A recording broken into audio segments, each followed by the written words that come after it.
बिस्मिल्लाहिर्रहमानिर्रहीम, अस्सलाम वालेकुम, गुड इवनिंग एंड नमस्कार टू एवरीवन। मैं हूं फ़खर यूसुफ़ज़ई और आप देख रहे हैं debate with Fakhar. Debate with Fakhar में आज हम बात करेंगे पाकिस्तान के नेशनल सिक्योरिटी पॉलिसी के हवाले से, यानी एनएसपी के हवाले से। एनएसपी में है क्या-क्या? है तो बहुत सारी चीज़ें, 100 पेजेस से ज़्यादा का जिसे कहते हैं पूरी किताब है, एक बुक है। लेकिन उसमें से आधे को पब्लिक किया गया और आधे को मतलब छुपा के रखा गया है अवाम से, यानी उसको नहीं पब्लिक किया जाएगा। जो चीज़ें पब्लिक हुई हैं उसमें हमें जो पता चली मुख्तलिफ चीज़ें हैं। इकोनॉमी के हवाले से बात की गई है, पड़ोसी ममालिक के साथ ताल्लुकात की बात की गई है। और ये कहा गया कि कश्मीर का इशू तो है, उस पे हम रहेंगे, वो हमारा स्टैंड रहेगा, बट हिंदुस्तान के साथ फॉर 100 ईयर्स हम पीस को मेंटेन करेंगे। क्या है इसके अंदर? इससे पहले क्या ऐसी कोई बातें हुई हैं, नहीं हुई? और क्या ये चीज़ें मेंटेन रखना आसान है पाकिस्तान के लिए? ये सबसे एक अहम बात है। इन सारी चीज़ों पे डिस्कशन के लिए आज मुझे फिर जॉइन किया है बड़ी अच्छी दोस्त journalist from India Amber Zaidi ने। Amber, thank you very much for joining the show.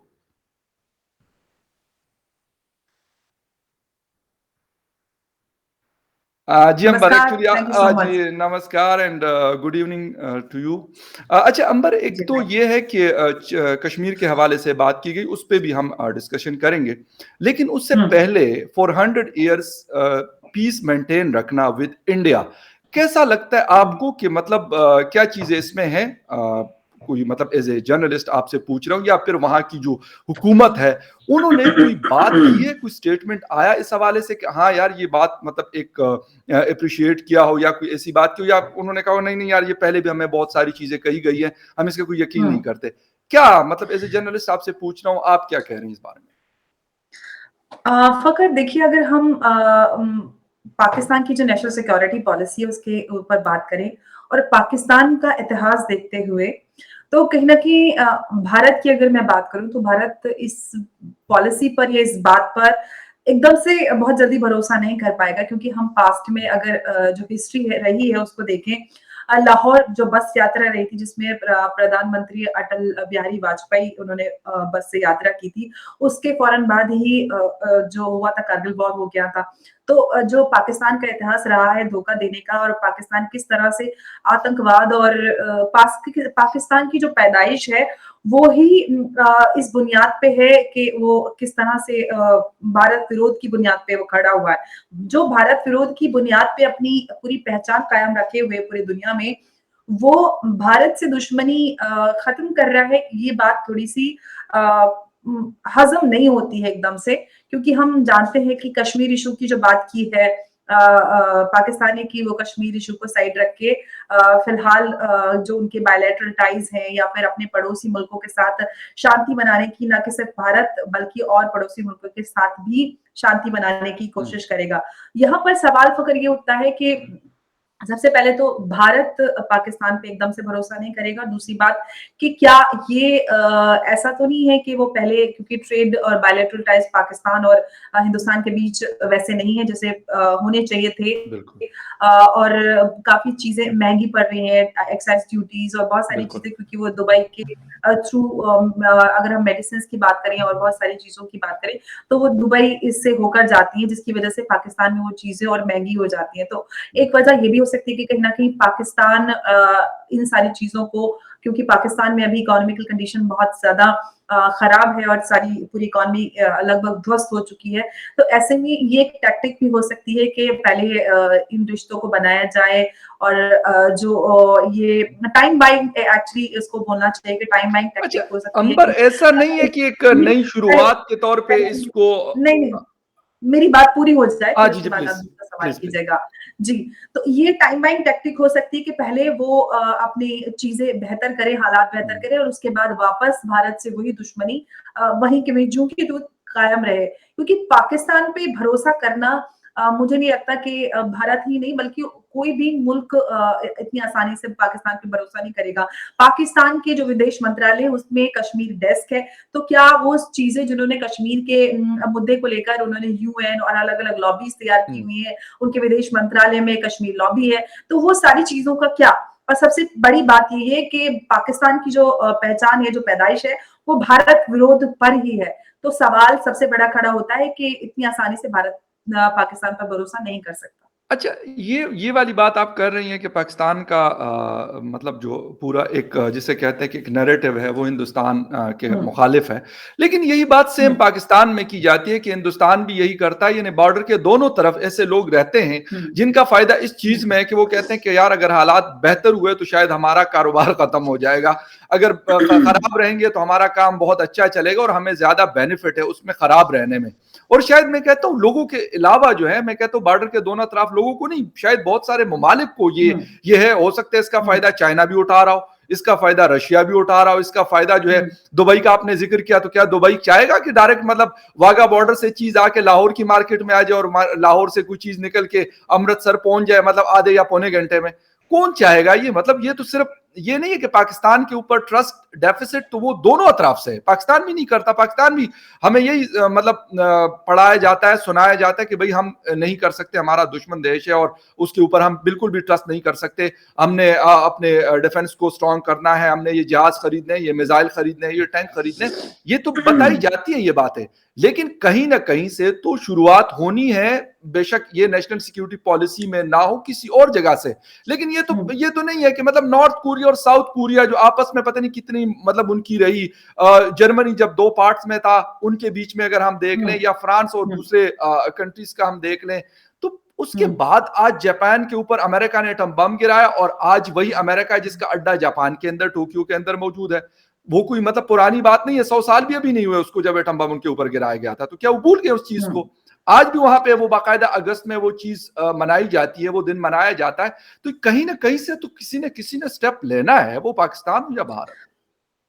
फ़क़र देखिए, आपकी बात अगर हम वैसे देखें तो हम्म, ह्यूमैनिटेरियन ग्राउंड पे या फिर हम कहें एक आम नागरिक होने के नाते हम्म, पाकिस्तानी या हिंदुस्तानी, ये बातें सुनने में अच्छी लगती हैं। देखिए, राइट, ये जो अगर हम नेशनल पाकिस्तान की जो नेशनल सिक्योरिटी पॉलिसी है, पिछले 7 सालों से इस पे काम चल रहा था।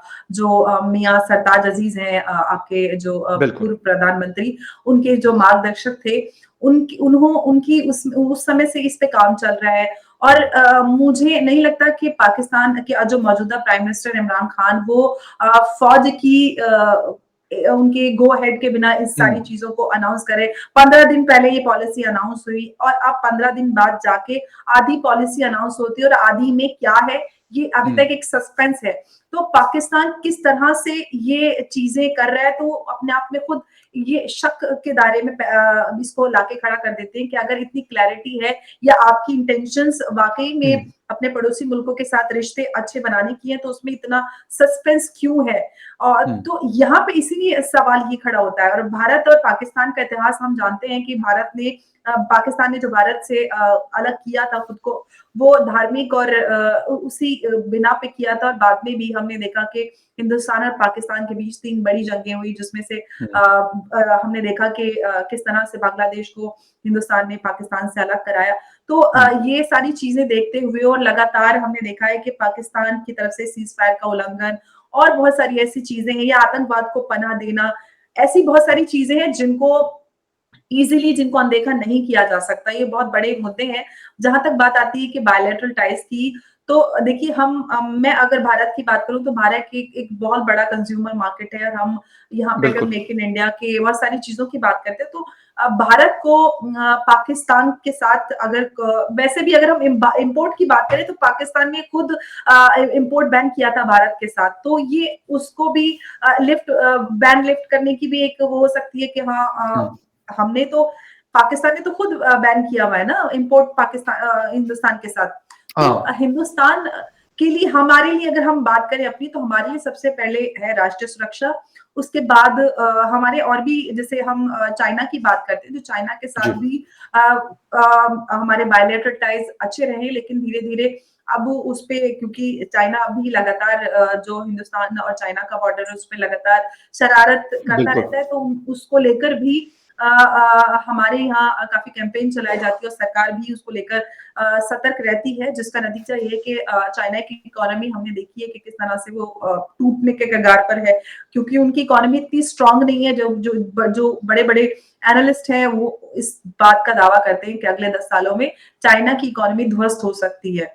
तो हुँ, हम एक पड़ोसी मुल्क पड़ोसी मुल्क जो हमारे आस-पास रहते हैं उनकी चाइना तो भारत को एक पोटेंशियल कॉम्पिटिटर के तौर पर देखता है कि वो एक अगर आने वाले समय में सुपर पावर की अगर उसमें आते हैं उसमें तो चाइना और हिंदुस्तान का एक दोनों आपस में एक बड़े कॉम्पिटिटर लेकिन पाकिस्तान का ये है कि पाकिस्तान कहीं न कहीं जो बड़े मुल्क हैं और जो पैसे वाले रिच कंट्रीज़ हैं, उनका कहीं न कहीं पिछलग्गू बनकर रह गया है कि भई उनका एक फौज का बैकअप उनको दे दिया।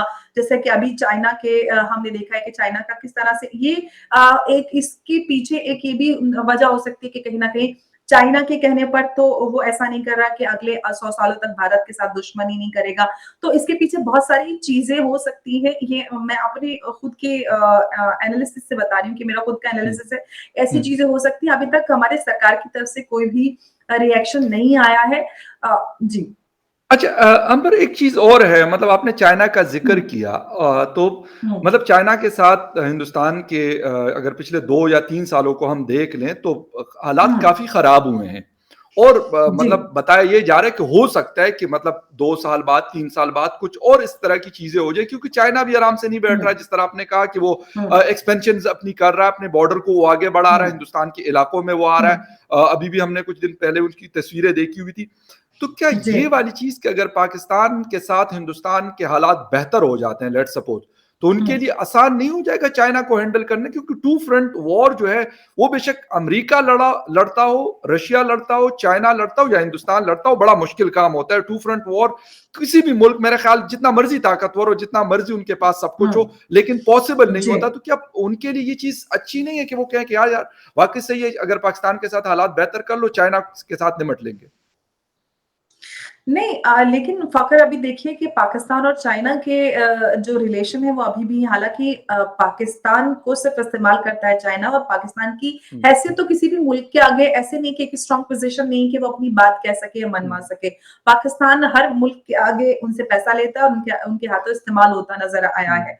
और ये अभी चाइना की भी अगर हम बात करें तो चाइना के साथ भी वही हुआ है। तो हुँ, ये हो सकता है कि ऐसे में पाकिस्तान के साथ कैसे भरोसा किया जाए कि वो चाइना चाइना के साथ किस तरह का उनका इंटरनल उनके रिश्ते हैं या किस तरह की साठगांठ है, वो क्या वो आप ये बताइए जब वो एक दो दुश्मन एक साथ हैं, तो अभी ऐसे में आसानी से भारत कैसे भरोसा कर सकता है पाकिस्तान हुँ। पर? इतना आसान नहीं है कि अगले एक अचानक से भारत के साथ ओवरनाइट पाकिस्तान दुश्मनी खत्म करना चाहता है। तो ये बात आसानी से खत्म होने वाली नहीं है। ये ही मैं राइट, बोल रही हूँ कि अब आगे सरकार क्या इस पे फैसला लेती है, ओके। ये देखने को होगी क्योंकि मैं इस पे कोई आधिकारिक तौर से मैं इस पे कोई बात नहीं कर या टिप्पणी ठीक। नहीं कर सकती हूँ। जी। अच्छा एक चीज़ अंबर एक चीज़ और है मतलब इस हुँ, पॉलिसी के ये वाले पॉइंट्स तो हमने डिस्कस हुँ, कर लिए लेकिन जो सबसे हुँ, इम्पोर्टेंट पॉइंट है मैंने कहा वो आखिर मैं आपसे पूछूँगा। इसमें हुँ, कहा गया है कि हम हिंदुस्तान के साथ ये सारी चीज़ें करेंगे। हुँ, लेकिन हुँ, जब लेकिन आया इफ्स एंड बट्स की जब बात होती है तो वो चीज़ मतलब उसमें वो हुँ, मज़ा नहीं रहता वो खराब हो जाती है। हुँ। इन्होंने ये जी। भी साथ बोला है कि जब तक इमरान खान साहब आप मतलब आपके भी बड़े फेवरेट मैंने सुना है मेरे तो खैर लोगों को पता है कि कितने फेवरेट हैं तो वो मेरे उन्होंने इतने ये बुरे दिन नहीं आए हैं, इतने बुरे दिन नहीं आए हैं कि इमरान खान मेरे फेवरेट हो जाएँ। हमारे फेवरेट हमारे फेवरेट मोदी जी हैं और वही रहेंगे हमेशा, बाकी जबरदस्त ऐसा अच्छा कोई हम अच्छा यही ना मैं मोदी जी के ऊपर ही आ रहा था उनका जिक्र करना चाह रहा जी। था कि ये बोला है हुँ, खान साहब ने कि यार जब तक Modi ji prime minister of India रहेंगे तो हमारे उनके हुँ, साथ ताल्लुकात बेहतर नहीं हो सकते हम उनके साथ कोई डायलॉग नहीं कर सकते कोई बातचीत नहीं हो सकती तो हुँ, मतलब हुँ। अगर मोदी जी 2 दफा तो प्राइम मिनिस्टर वो बन गए उनका सेकंड टर्म चल रहा है अगर थर्ड टाइम बन जाते या फोर्थ टाइम बन जाते तो फिर इसका मतलब है कि नेक्स्ट 10 ईयर्स तक तो कोई मतलब हम भूल जाए ना ये वाली सारी चीजें देखिए मुझे लगता है कि इमरान खान को बेहतर होगा कि वो अपनी हरकतों पर पाकिस्तान जो लगातार करती है, आतंकवाद सबसे बड़ा उसमें एक सबसे बड़ा फैक्टर है, आतंकवाद को लगातार पनाह देती है और भारत जो हम देख मैंने भी पहले भी कहा कि सीज़ फायर का लगातार उल्लंघन कर देती है और आप ठीकरा मोदी जी के सर पे बोल दीजिए कि जब तक मोदी जी रहेंगे तब तक भारत और पाकिस्तान के रिश्ते अच्छे नहीं हो सकते। आपको पहले अपनी हरकतें सुधारनी होंगी। अब सरकार जो है वो नेशनल सिक्योरिटी को लेकर बहुत ज़्यादा सतर्क है और वो उसके साथ ज़रा भी कॉम्प्रोमाइज़ नहीं करती। पहले की सरकारों के साथ हमने देखा था कि पाकिस्तान के को लेकर थोड़ा सॉफ्ट कॉर्नर उनके उसमें होता था, तो इसलिए उनको लगता है कि पहले की जो सरकार थी वो कहीं न कहीं पाकिस्तान को लेकर थोड़ा उनका नज़रिया रुख थोड़ा-सा सॉफ्ट नज़र आता था। मोदी जी इन सारी चीज़ों के एक तरफ तो हमारे बॉर्डर पे हमारे फौजी मारे जा रहे हैं और दूसरी तरफ हम क्रिकेट खेले और उनके साथ बायलैटरल टाइज़ रखें, तो ये सारी चीज़ें मुमकिन नहीं है। पहले आप खुद को सुधारिए, आतंकवाद जिसमें एक सबसे बड़ा फैक्टर है, लगातार पाकिस्तान ये कहता है कि हम आतंकवाद का शिकार हैं। आप हर आतंकवादी को पनाह देते हैं, आप एक्सट्रीमिज़्म को बढ़ावा देते हैं और फिर बेचारे बन जाते हैं, तो ये पॉलिसी नहीं चलेगी। आपको पहले खुद को सुधारना पड़ेगा। आप अचानक से एक पॉलिसी अनाउंस करते हैं और चाहते हैं कि आपको जो इतने 75 सालों तक अपनी दुश्मनी चलती आई है, वो एक चुटकी में खत्म हो जाए। आपको पहले खुद को सुधारना पड़ेगा ताकि आपके पड़ोसी मुल्क या दुनिया भर में जो भी मुल्क है वो आप पर भरोसा कर पाएँ। बिल्कुल अंबर आपकी बात सही है। मतलब वो हुँ, हमारे यहाँ कहा जाता है, आप लोग के यहाँ भी कहा जाता होगा कि हुँ, ताली जो है वो दोनों हाथों से बजती है, ना कि एक हाथ से। जी, तो मसाइल दोनों तरफ हैं। मैं ये नहीं कहता, हो सकता है हिंदुस्तान के हुँ, गिले शिकवे ज़्यादा हों, पाकिस्तान के भी होते हुँ, हैं। कुछ सही जी, होते हैं, कुछ गलत होते हैं। मैं ये नहीं कहता कि सारे पाकिस्तान के गिले शिकवे बिल्कुल सही होंगे या फिर दुरुस्त हुँ, होंगे। लेकिन इसके बावजूद मतलब दोनों ममालिक को मेरे ख्याल में कहीं न कहीं हुँ, जाकर इन चीज़ों को सॉर्ट आउट करना है और टेबल पे बैठना है। हम बेशक कहते हैं कि हमारी 75 साल तो शायद बहुत मामूली टाइम है। मैं हुँ, कहता हूँ 175 ईयर से भी अगर हमारी दुश्मनी चलती आ रही हो, वो हमारे पठानों में कहते हैं कि आप बेशक एक दूसरे की तरफ से 200-200 लोगों को कत्ल कर दें, लेकिन एंड उसका क्या होता है? हुँ, सुलह होती है। हमारे यहाँ फिर जिरगे बिल्कुल। बैठते हैं और वो कहते हैं यार बस इसके बाद आप क्या करोगे? मतलब 200-200 मार दिए, लेट्स सपोज, हुँ, मैं एक मिसाल दे रहा हुँ, हूँ। हुँ, एंड तो फिर भी आपका वो है कि आपने हुँ, एंड किस पे करना है? टेबल पे करना होता है। हिंदुस्तान को हुँ, भी और पाकिस्तान को भी, मेरे ख्याल में पाकिस्तान को शायद ज्यादा हुँ, जरूरत है इस चीज की। मैं ये कहूंगा जी, एज ए बिल्कुल। सिटीजन, एज ए जर्नलिस्ट, के हुँ, पाकिस्तान हुँ, अपने सारे पड़ोसियों के साथ इंक्लूडिंग हिंदुस्तान, अफगानिस्तान, ईरान और चाइना, हुँ, कि भाई जो कुछ हुआ हमारी गलती थी या आपकी गलती थी, उसको एंड कर लेते हुँ, हैं, बस आगे बढ़ते हैं। आगे बढ़ने के लिए जी, आखिरी बिल्कुल। बस आपका कमेंट चाहूंगा कि हमने हुँ, एंड कहीं ना हुँ, कहीं करना है। मैं ये नहीं कहता, मैं यहाँ पे बिल्कुल ये नहीं कहूंगा कि हमने कश्मीर के अंदर कोई इंटरफेरेंस नहीं की, बहुत ज्यादा की, बेतहाशा हुँ, की हमने। हिंदुस्तान को बड़ा नुकसान भी हुआ उससे। हाँ, उसके जवाब में बिल्कुल। हिंदुस्तान का जो कुछ हो सकता था हिंदुस्तान हुँ, ने भी किया होगा, लेकिन हमने बहरहाल किया हुँ, और उस पे मेरे ख्याल हमें उससे आगे बढ़ना है और हमें कह देना है कि बस यार ठीक है, हमने कर तो लिया था, हुँ, गलती थी या सही था, हुँ, लेकिन अब हम आइंदा से हुँ, भाई ना किसी ग्रुप को भेजेंगे, ना कुछ और करेंगे। आप जाने, आपके कश्मीर के हुँ, लोग जाने, जिस तरीके से आप बेहतर समझते हैं उसको करें और आगे बढ़ें। हुँ, बस इस पे लास्ट कमेंट आपका जी। चाहूंगा, उसके बाद वाइंड अप करेंगे। जी, बिल्कुल मैं वही बोल रही हूँ कि पाकिस्तान की हरकतें लगातार ऐसी रही हैं जिसकी वजह से कहीं न कहीं उनके रिश्ते अपनी पड़ोसी मुल्कों से ख़ासकर भारत की बात करूँ तो कहीं न कहीं अगर हम पाकिस्तान की बात करें कश्मीर में किस तरह से आतंकवाद को बढ़ावा देना, माहौल ख़राब करना और इतने समय तक ऐसे हालात रखना अगर हम कश्मीर में देखें आज तो सरकार बहुत ज़्यादा ध्यान देकर उस पे काम कर रही है। लेकिन ये है कि अगर पाकिस्तान ने ये सारी हरकतें नहीं करी होती तो शायद हालात बेहतर हो सकते थे। तो बेहतर ये है कि पहले हम्म, पाकिस्तान खुद की हरकतें अपने अमल से प्रूव करे कि वो बेहतर हो गया है, ताकि और लोग उन पर भरोसा कर पाएँ, जो कि हम पड़ोसी मुल्कों की बात पाकिस्तान ने अपनी नेशनल सिक्योरिटी पॉलिसी में की है। और अगर इतना ही वो इतना क्लीन इंटेंशंस है उनकी, तो उन्होंने पूरी सिक्योरिटी पॉलिसी एक साथ अनाउंस नहीं क्यों नहीं की? ये बहुत बड़ा सवाल है क्योंकि 15 दिन पहले अनाउंस होती, फिर 15 दिन में आधी, फिर 15 दिन बाद क्या आने वाला है, कुछ नहीं पता। तो ऐसी कौन भरोसा कर सकता है ऐसी सिचुएशन में जबकि पाकिस्तान का इतिहास ऐसा रहा है कि उस पे कोई भी भरोसा नहीं कर सकता।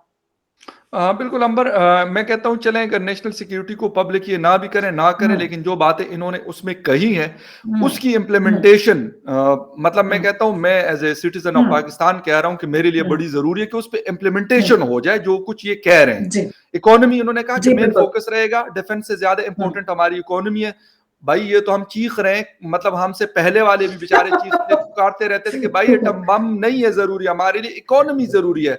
आज जापान का जी, पासपोर्ट दुनिया में नंबर 1, वैसे नहीं उनके पास एटम बम नहीं है जापान के पास, ना मेरा ख्याल है कि कोई इतने बड़े बड़े मिसाइल होंगे उनके पास, लेकिन उनका पासपोर्ट इसलिए नंबर 1 है हुँ, कि उनकी इकोनॉमी बहुत स्ट्रांग है। पूरी दुनिया में हम अगर कहीं पे भी जाते हैं, एब्सोल्युटली। किसी जिसे कहते हैं कांगो में जाते हैं, छोटे से वेस्ट अफ्रीकन कंट्री में, वहां पे भी टोयोटा की गाड़ी हुँ, आपको मिलती है। आप अमेरिका जैसे सुपर पावर में जाते हैं या यूके में जाते हैं तो वहां भी आपको टोयोटा की गाड़ी मिलती है, या अरबों के मुल्क में जाते हैं तो वहां पे भी आपको सड़क पे टोयोटा गाड़ी कम से कम जरूर नजर आएगी। ये कमाल है हिंदुस्तान सॉरी जापान का कि उन्होंने दुनिया को कैसे कैप्चर किया, ना मिसाइल से, ना एटम बम से, ना अपनी फौज से, किससे किया? अपनी इकोनॉमी से किया। और वही उन्होंने साबित किया कि 1945 में आपने हमारे ऊपर एटम बम गिराया, लेकिन हमने दुनिया के ऊपर इकोनॉमिक बम गिराया। आज दुनिया उसकी मोहताज होती है, कहीं पे भी ऐसा नहीं होता। हमारा पाकिस्तान हो या आपका हिंदुस्तान हो, वहां पे भी सड़कों पे हमें टोयोटा गाड़ियां ही नजर आती हैं, बेशक बनती वहां पे लोकल है, लेकिन वो अंडर लाइसेंस वही जापान का ही नाम यूज हो रहा है। तो ये बड़ा कमाल होता है मेरे ख्याल में। पाकिस्तान को वाकई में सही मानों पे यकीन करें कि जो 75 सालों में हमने गलतियां की, उसको धोने का यही तरीका है, उसको खत्म करने का, एलिमिनेट करने का यही तरीका कि हम आगे सोचें कि भाई बस जो कुछ हो गया बहुत हो गया, इस अवाम को जितने रगड़े देने थे बहुत दे दिए, लोगों के साथ दुश्मनियां जितनी पालनी थी बहुत पाल ली, एनफ इज एनफ, अभी हमने यार और नहीं करना। बस एटम बम में इसको अलमारी में हमने रखा हो यार, पड़ा रहे। हमने इस एटम बम को जो है ना, इसके साथ हमने ना फुटबॉल खेलना है और ना क्रिकेट खेलना है, पड़ा रहे सो पड़ा रहे, लेकिन हमने अपनी सिर्फ फोकस हमने अपनी इकोनॉमी के ऊपर करना है। सिक्योरिटी ऑटोमेटिकली मजबूत होती है, लेकिन अगर इकोनॉमी अच्छी हो, जिस तरीके से हम लोग जाते हैं, कभी $1 अरब के लिए हमने IMF की अभी जो मिन्नतें की है, शायद 75 ईयर में हमारी हिस्ट्री में हमने वो मिन्नतें नहीं की। इससे अंदाजा होता है कि इकोनॉमी कितनी इंपॉर्टेंट है। और कल इमरान खान साहब ने एक बात की, वैसे करते तो अच्छी बात उनके मुंह से कम ही निकलती है, लेकिन कल उन्होंने एक बात की तकरीब में कि हमारी सिक्योरिटी IMF के पास जाने से कॉम्प्रोमाइज होती है। ये नहीं, ये वाली बात करना, ये वो बात कर रहे हैं। इतने मतलब बाजवा साहब भी सामने बैठे हुए हैं, बड़े बड़े जनरल्स, मिनिस्टर सब बैठे हुए हैं, वहां पे ये बात करें कि भाई अगर आपकी इकोनॉमी अच्छी नहीं है तो आपकी सिक्योरिटी ऑटोमेटिकली कॉम्प्रोमाइज होती है। तो सर हम आपको कह यही रहे हैं कि आप छोड़ दें, मतलब ये मिसाइल विजाइल 100 की बजाय 2 बना लें, ठीक है, लेकिन अगर इकोनॉमी को बेहतर कर लें तो फिर हम हिंदुस्तान के साथ भी बैठ जाएंगे, अफगानिस्तान के साथ, ईरान के साथ, और सब हमें रिस्पेक्ट भी देंगे। बहुत जरूरी है ये। Amber, thank you very much for joining the show, and thank you very much for watching debate with Fakhar. इस सब्जेक्ट किसी और डिबेट में फिर मिलते हैं। Take care and bye.